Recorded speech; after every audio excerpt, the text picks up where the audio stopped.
తాకట్లో ఉన్న మీ బంగారాన్ని విడిపించి ఆ రోజు ఆన్లైన్ రేటుకి కొంటాం. Sharma gold company. మరి ఈ కొత్త సంవత్సరం 2025 మేషరాశి మొదట వాళ్ళకి ఎట్లుండబోతుంది?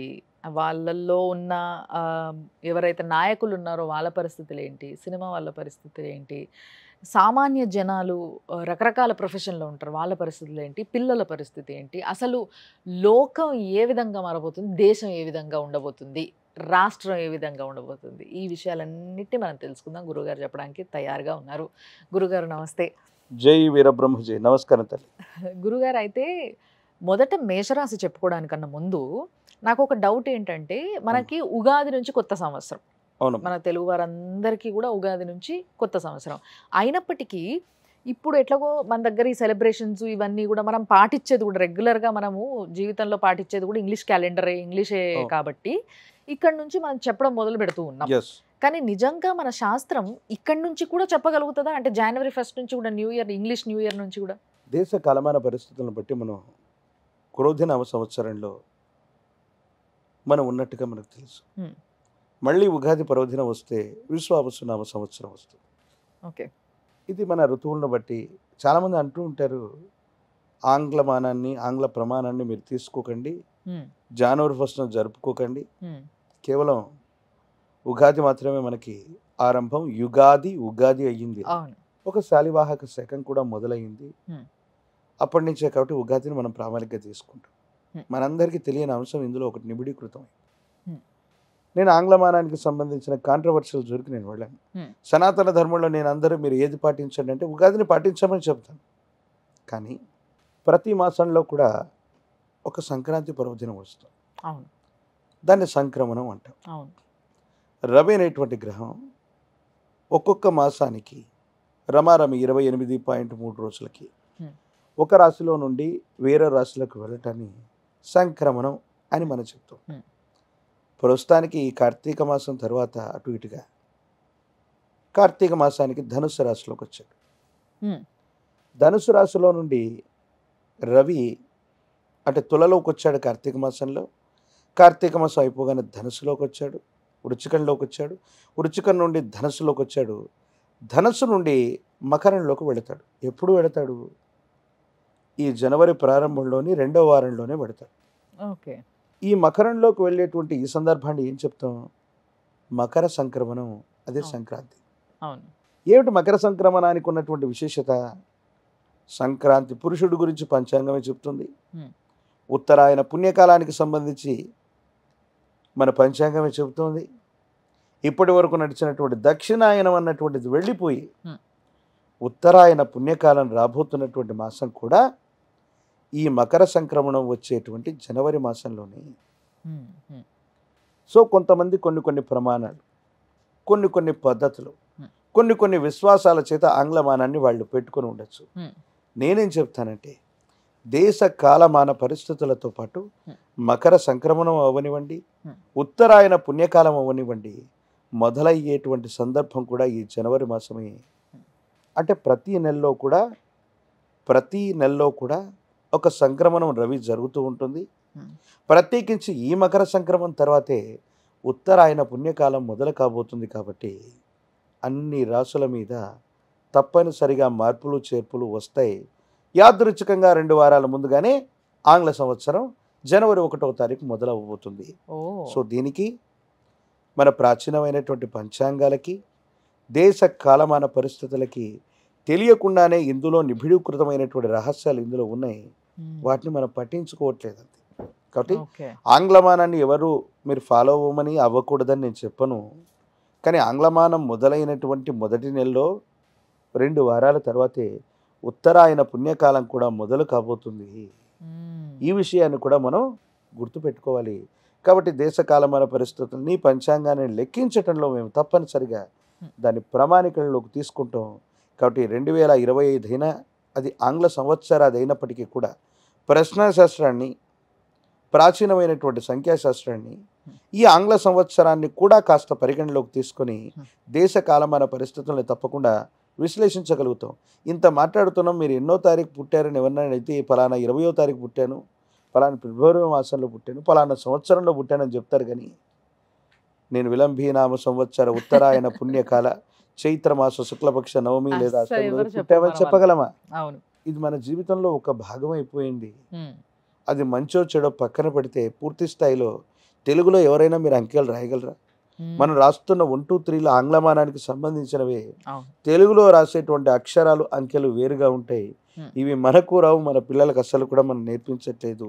అచ్చ తెలుగు భాషలో అంకెలు కూడా రాయని మనం ఉమ్, ఆంగ్లమానం గురించి వేరొక దాని గురించి మనం విమర్శిస్తాం. అవును. అది అవును. వేరే సంగతి. అవును. కాకపోతే అది మన జీవితంలో ఒక భాగం అయిపోవటం వల్ల అలాగైపోయింది. అవును.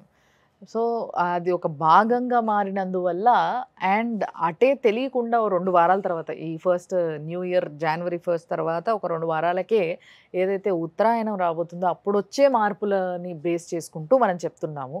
ఏదో ఇంగ్లీష్ క్యాలెండర్‌లో డేట్ మారింది కదా అని మనం చెప్పుకోవట్లేదు. బట్ ఏంటంటే కొత్త సంవత్సరంగా మనం అందరం చూస్తున్నాం కాబట్టి దాన్ని ఇప్పుడు చెప్పుకోవడం జరుగుతుంది. కొంత ముందుగా అండ్ చాలా ప్రాచీనమైన ఏదైతే గవ్వ పంచాంగం ఉందో దీన్ని బేస్ చేసుకొని గురువుగారు మేషరాశి ఏ విధంగా ఉండబోతుంది ఎస్ చూద్దామా? ఎస్. శివాయ బ్రహ్మణే నమ, వీరబ్రహ్మేంద్ర స్వామినే నమో నమ. జై వీరబ్రహ్మ జై గోవిందమాంబచి. ఓం హ్రీం క్లీం శ్రీం శివాయ బ్రహ్మణే నమో నమ. వచ్చినటువంటి ఫలితం రాహు సంబంధమైనటువంటి ఫలితం. గోచార పరిస్థితులను అనుసరించి చూస్తే మేషరాశి వారికి ద్వితీయ స్థానమైనటువంటి వాక్స్థానం ధనస్థానంలో బృహస్పతి బలంగా ఉన్నప్పటికీ కొన్ని మిశ్రమమైనటువంటి ఫలితాలు కలుగుతూ ఉంటాయి. కొంతకాలం మనం ఎంత ప్రయత్నం చేస్తున్న పనులు అవ్వకపోవటం, ఆలస్యం అవుతూ ఉండటం, ఏం చేయాలో తెలియనటువంటి సందిగ్ధకరమైనటువంటి పరిస్థితుల్లో ఉంటూ ఉంటాయి. వైవాహిక జీవితానికి సంబంధించి వివాహ జీవితంలో కొన్ని ఇబ్బందులు వచ్చేటువంటి అవకాశం ఉంది. జీవిత భాగస్వామిని అర్థం చేసుకోలేకపోవటం, వైవాహిక జీవితంలో భార్య లేక భర్త మీ యొక్క అభిప్రాయాల్ని గౌరవించట్లేదనో లేదా మూడవ వ్యక్తి వల్ల సంసార జీవితానికి సంబంధించినటువంటి విషయంలో అపోహలు, అపార్థాలు, అపనిందలు వచ్చేటువంటి అవకాశం. ప్రత్యేకించి ఆర్థికపరమైనటువంటి స్థితిగతుల్లో మే మాసం దాటినటువంటి తర్వాత ఆర్థికంగా అనుకూలవంతంగా ఉంది.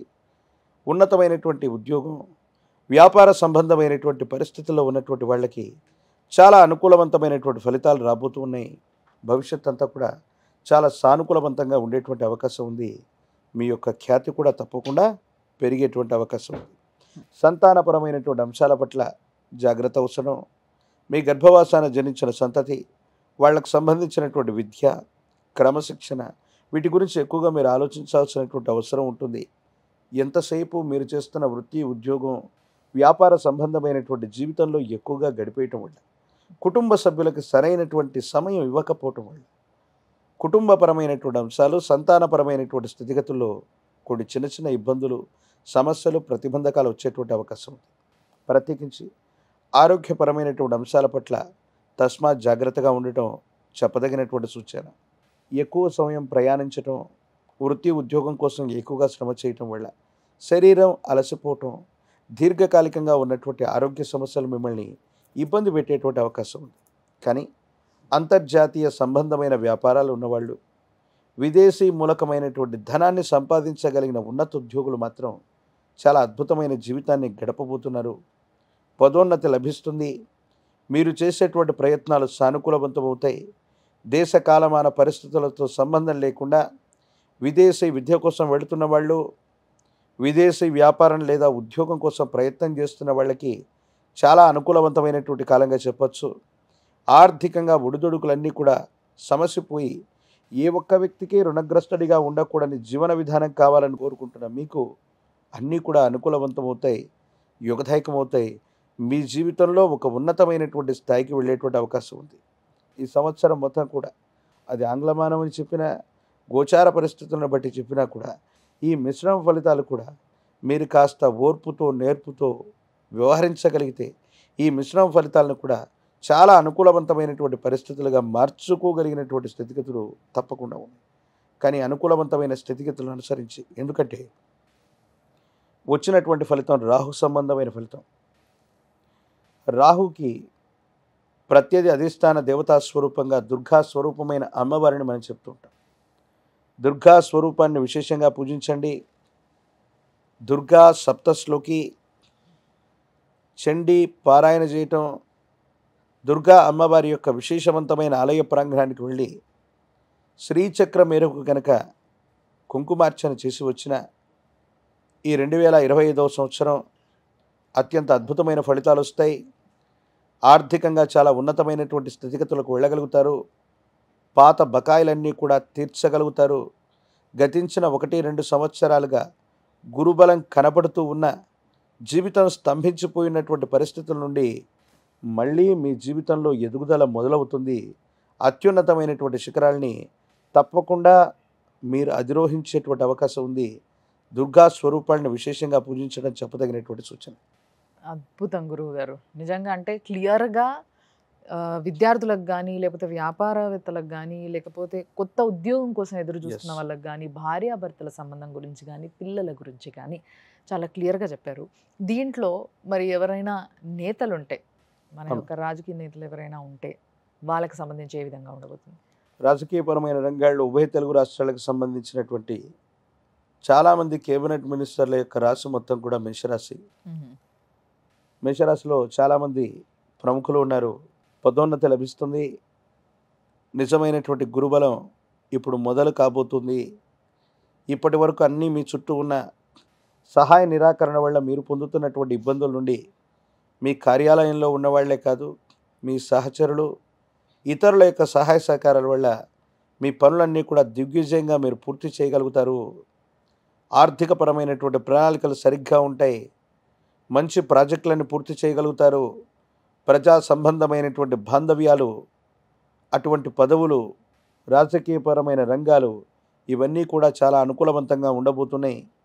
మీడియాకు సంబంధించినటువంటి విధి విధానంలో మీరు మాట్లాడుతున్నటువంటి సందర్భంలో అవ్వచ్చు, ఒక ముఖ్యమైనటువంటి సమాచారాన్ని ఇచ్చేటువంటి సందర్భంలో అది సంచలనమయ్యేటువంటి అవకాశం ఉంది. కాబట్టి ఆలోచించి మాట్లాడడం మాత్రమే చెప్పదగినటువంటి సూచన. తృతీయ స్థానమైనటువంటి భాతృస్థానంలో దేవగురు యొక్క బృహస్పతి సంచారం కూడా జరగబోతుంది. కాబట్టి అన్నదమ్ములు, అక్కచెల్లెళ్ళు, తోబుట్టువులు, సహచరులు వీళ్ళందరి నుండి కాస్త సానుకూలవంతమైన, ప్రతికూలవంతమైన 2 రకాలైనటువంటి అభిప్రాయాలు ఉంటాయి. బాగా పరిష్కారాలు అవుతాయి. ఎంతో కాలంగా స్థిరచరాస్తుల విషయంలో ఒక కొలిక్కి రానటువంటి సమస్యలను కూడా చాలామంది ప్రముఖుల యొక్క జీవితంలో అన్నదమ్ములు తగువబడుతున్నటువంటి పరిస్థితిని చూస్తున్నాం. ఆస్తుల కోసం సెలబ్రిటీలు వాళ్ళ పిల్లలు కొట్టుకుంటూ ఉంటారు. ఇలాంటి పరిస్థితుల్లో సామరస్యంగా భాగస్వామ్య పరిష్కారం, భాగ పరిష్కారం ఇవన్నీ కూడా తప్పకుండా జరిగేటువంటి అవకాశం కూడా తప్పనిసరిగా కనపడుతుంది. ఏది ఏమైనప్పటికీ దుర్గా స్వరూపమైనటువంటి అమ్మవారిని, చండీ స్వరూపాలని ఎంత పూజిస్తే అంత యుగదాయకమైన ఫలితం తప్పకుండా లభిస్తుంది. ధన్యవాదాలు గురుగారు. జై వీరబ్రహ్మ, జై గోవింద బాంబజీ.